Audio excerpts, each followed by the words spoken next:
Hi, I'm Christina Rodenbeck from the Oxford Astrologer, and I'm here with my friend Sally Kirkman from sallykirkman.com, and we are here to do another little episode of Astrology Talk Investigates, answering specific questions as sort of briefly.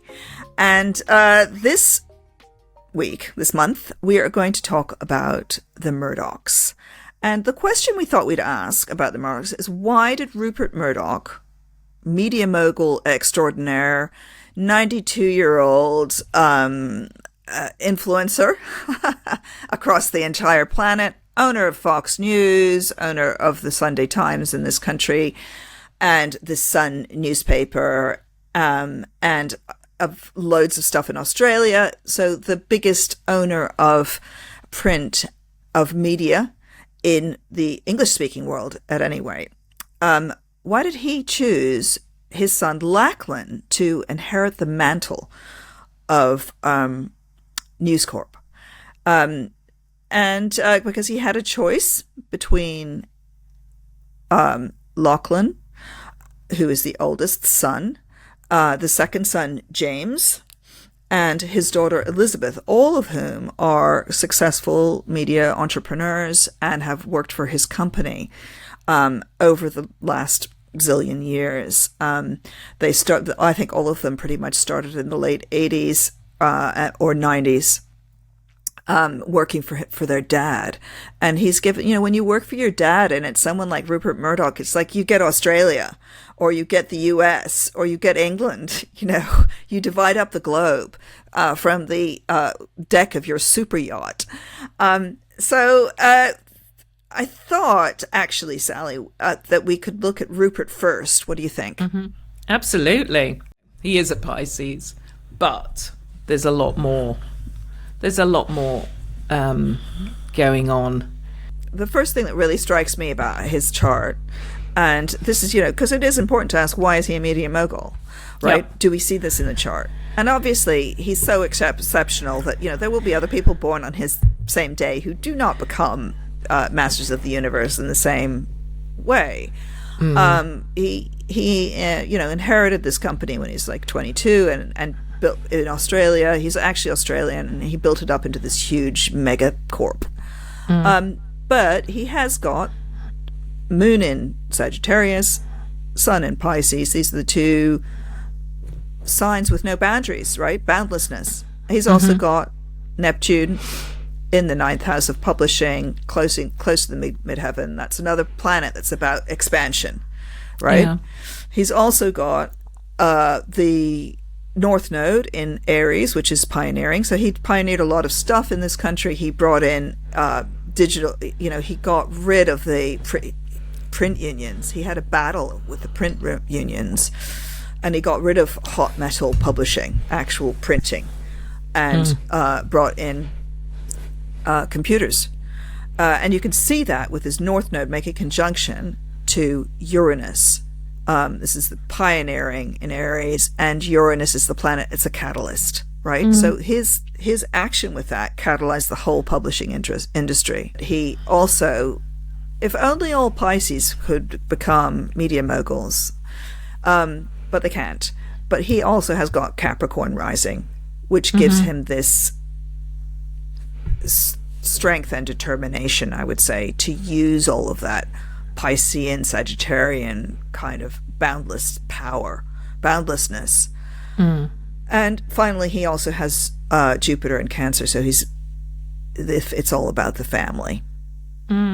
Well, yeah, the Jupiter in Cancer shows the family, but also I find it really interesting that, he's born on a Sun-Mercury conjunction in Pisces, in the 4th house of family. And there's this kind of interplay going on between the Sun and Mercury and that Neptune, the elevated Neptune. It's the planet right at the top of the chart, and Neptune's the media. But on his midheaven, he's got Virgo, and Neptune's in Virgo, ruled by Mercury, which is in Pisces, which is Neptune's star sign. So they're in mutual reception. And, he's all about the family, isn't he, as well? This is kind of the family business. It's this, major media conglomeration. But it's more than that somehow. We all know about the empire, the dynasty, the Murdoch family. So I think you can see that in this interplay of the planets, kind of almost, they're not directly on the MCIC axis, the foundations of his chart, but this interplay about his career and his future and his family and where he comes from. And his dad was another media guy, wasn't he? Murdoch Senior. So it's this passing on, I think, of the empire that's really interesting too. And just to say, I mean, you talked rather beautifully about, picking out the key aspects of his chart, but he is Capricorn ascendant, and his ruling planet is Saturn in Capricorn, so strong, so dominating, opposite Pluto, another planet that's to do with power. And this is, he's got that power and control. He's got that strength. He knows where he's going. I mean, many people do not like the man because he knows how to persuade, he knows how to hype, and he's used the media brilliantly so he can have that power and control. Would you say? Yeah, definitely. And also, he actually deliberately went towards scandal. When he started, when he inherited this stuff, when he came to Britain and bought the News of the World, which was, frankly, a drecky tabloid. He made it even bigger by being more scandalous. And one of the things that astrologers associate with scandal is Neptune on the midheaven. Yeah. So that Neptune is not on the midheaven, but it's approaching the midheaven. Yeah. Yeah. So that's how he's made his name, is by these scandal sheets, actually. Yeah. And I would also say to legacy, I find, because that's really where we are, is what's the legacy? And one of his legacies is Fox News. He made it into this huge thing. I've been reading around this, and apparently his politics are not as right-wing as Fox News, but nevertheless he let it run. They've been sued for lying, Fox News, and it's very, very right-wing, and he's allowed that to run because it's brought in the money. Yeah. But legacy, I also see in the asteroid Vesta, which happens to be rising on the ascendant in his chart. And you can use, I associate that Vesta with what we inherit and what we pass on. So it's very, very important to him what he passes on. I really agree with you about the Saturn-Pluto. I think it's incredibly important. And what's really interesting is that he will be bound up with that Saturn-Pluto cycle, which is, how many years is that? Is that a 35-year cycle? Anyway, we've just had a Saturn-Pluto conjunction about 3 years ago at the start of COVID. Yep. It's 40 years. It's a 40-year cycle.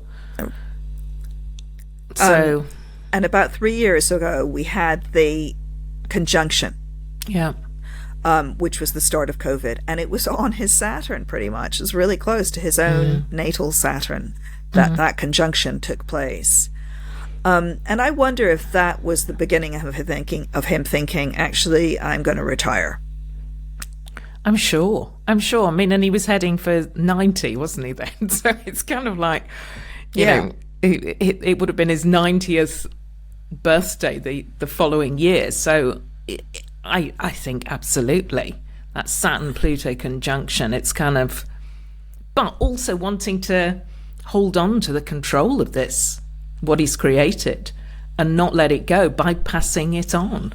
So I think let's look at James first, who's actually the younger son. Yeah, he's born in 1972, Sun Sagittarius. And we don't have times of birth for the children like we do with Rupert Murdoch.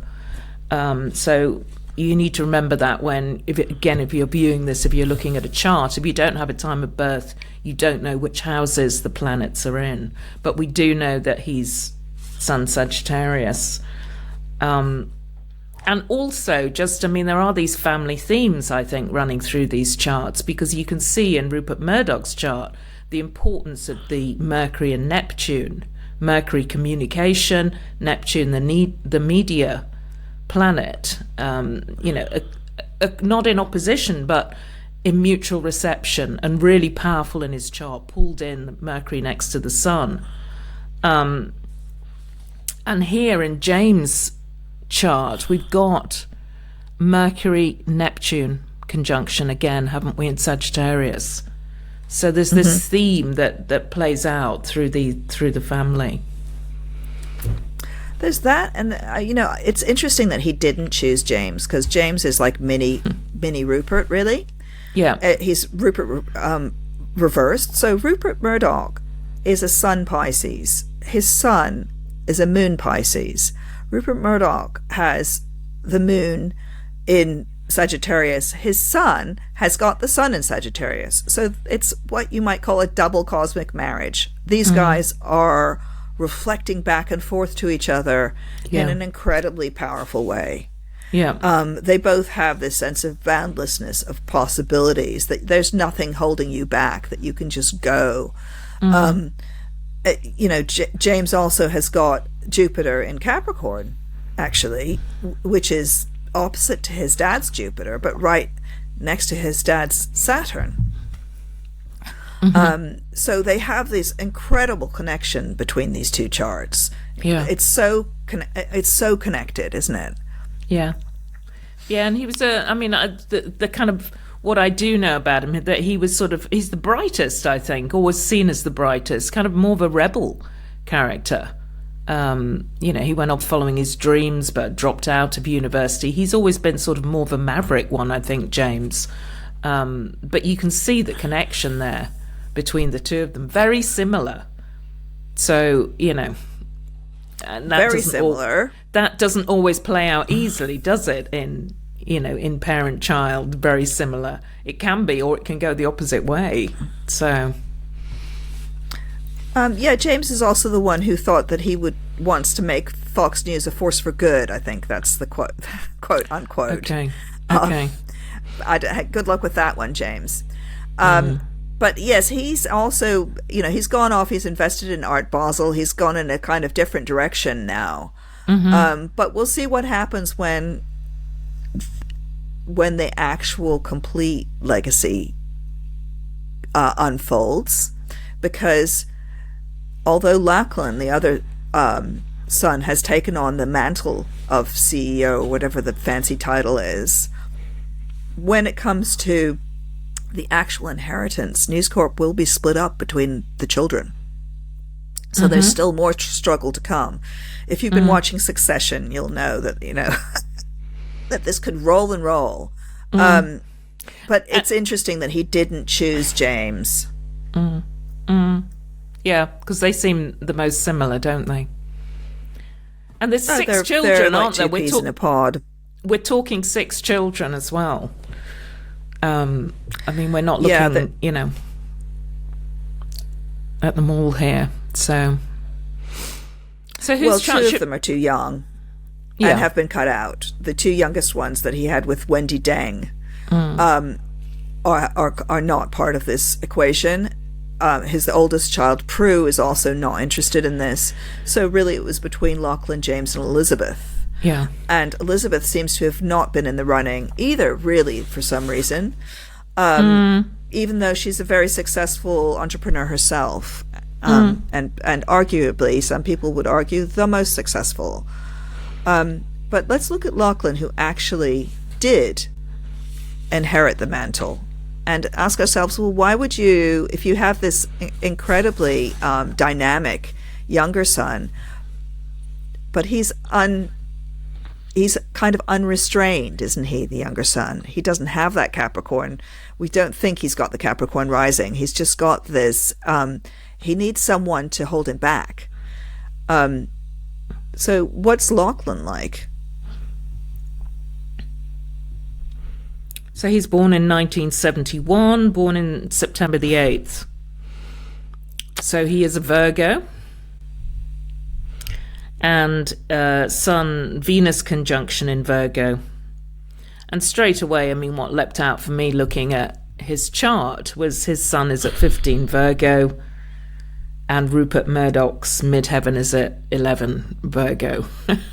So, the sun is on his midheaven, and that to me is kind of a brilliant passing on the mantle when the child's sun is on the father's midheaven.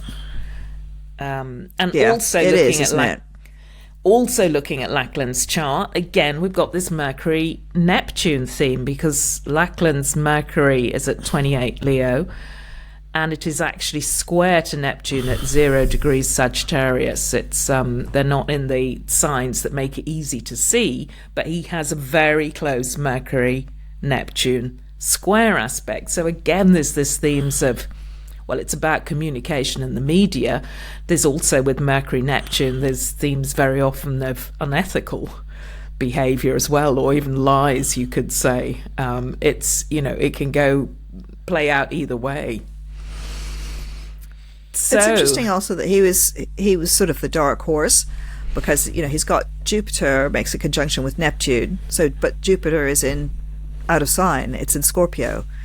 So he's got that very subtle behind the thrones Jupiter, well, subtle-ish because it's Jupiter, making a conjunction to Neptune.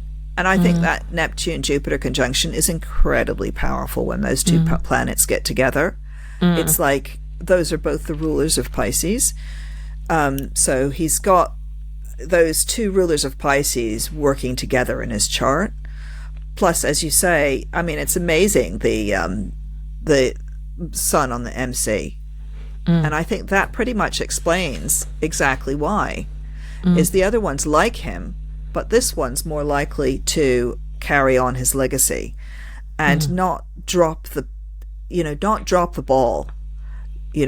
And there's the danger with someone like looking at James's chart is that he'll, you throw him the ball, he'll just throw it into the hedge or something, he'll, whereas this guy is going to be careful and he's going to preserve that legacy. Yeah. The oldest son. The oldest son, it turns out, is the right one. And it's also interesting, just as a point, for people to, if you're taking anything from this, is to look at, if you have kids, or to look with at your parents' chart to see what the conjunctions are between either your ascendant or your midheaven with the sun of your child or your parent or whatever, because you can really see that kind of thing going down through families quite often. Yeah. You look at it and you think, what do these people have in common? And then you realize it's on the angles. Yeah. So you need the time as well. You need the time of birth for that, don't you? But also interesting with these Murdochs that you can see, not so much with Elizabeth, but with the others, that major Mercury-Neptune theme, which does not surprise me, considering they're media moguls.